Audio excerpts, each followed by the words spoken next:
Hey guys, Oro here, and today I'm going to be showcasing my 100% crit build for Monster Hunter Wilds. Now, this is by far my favorite build in the entire game. It is incredibly powerful, disgustingly meta, and super versatile. Versatile in the fact that it can be used with almost every single weapon in the entire game, except dual blades and bows, but we'll get into that.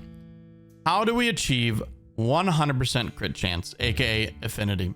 Well, we stack a couple of sources, but first we're going to go over the whole build. Builds in Monster Hunter are defined by set bonuses, and the set bonuses we're running now are the 2-piece FulGore Anjanath set and 2-piece Gore. And the reasoning for that is that the 2-piece FulGore Anjanath gives us an extra bit of stamina, and we want an extra bit of stamina because we need to protect our very first source of crit chance, Maximum Might. Maximum Might gives us 30% affinity while we're at full stamina, but it doesn't affect the extra bar, which allows us to expend the extra bar by rolling, blocking, dodging in any way. This is incredibly powerful and a really, really nice synergy. This is our first source of affinity. Again, remember we have 30% now. Now, the next source of our affinity is going to be from the Gore 2-piece set bonus. What this does is it inflicts frenzy upon us, which might seem like a bad thing, but it's not. It is in fact the most overpowered thing in the entire game, in my opinion.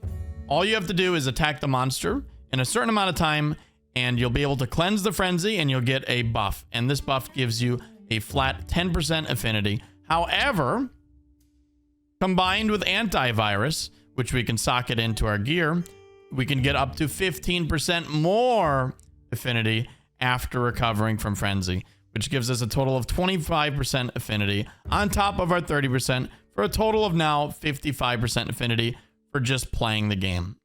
So now that we've covered both set bonuses and their purpose, let's go over the rest of the build. Weakness Exploit gives us 30% increased affinity by just hitting weak spots, which you should already be doing. This is a free crit chance, and yeah, it's massive, 30%. Again, on top of our 55%, we are going to have 85% crit chance, which is incredibly consistent.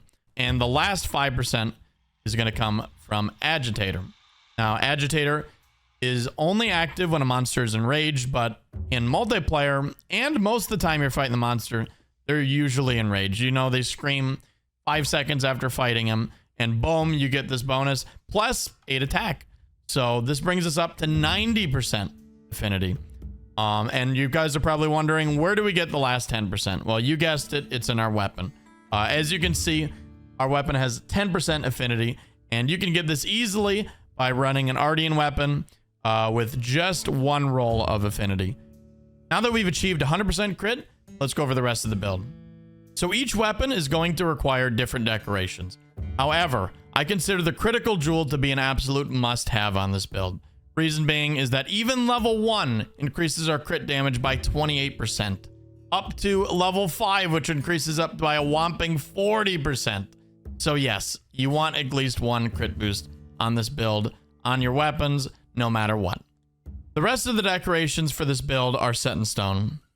We run 2 Mighty Gems for Maximum Might, 1 Chain Jewel for Burst Level 1, which is incredibly powerful, it's a one-hit wonder, 3 Counter Jewels for Counter Strike, which gives us an absolutely absurd amount of damage when we get knocked back, 2 Tenderizer Jewels to max out our Weakness Exploit, and 2 Sane Jewels to max out our Antivirus. Now, if you really want, you can get rid of the Counter Jewels and replace them with whatever you want. Earplugs 2 is a popular one, so you don't have to deal with monster roars. You could also run Part Breaker in the last one, or really whatever you want. For the Talisman, we run the Exploiter Charm for Weakness Exploit Level 2. And for the Mantle, there's only one option, Corrupted Mantle. It's completely broken. Gives us an absolutely stupid amount of damage when we use it, and even more crit, like we needed that.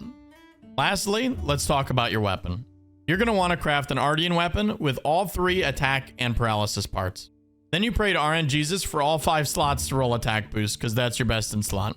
If you roll affinity and sharpness, that's also really nice too.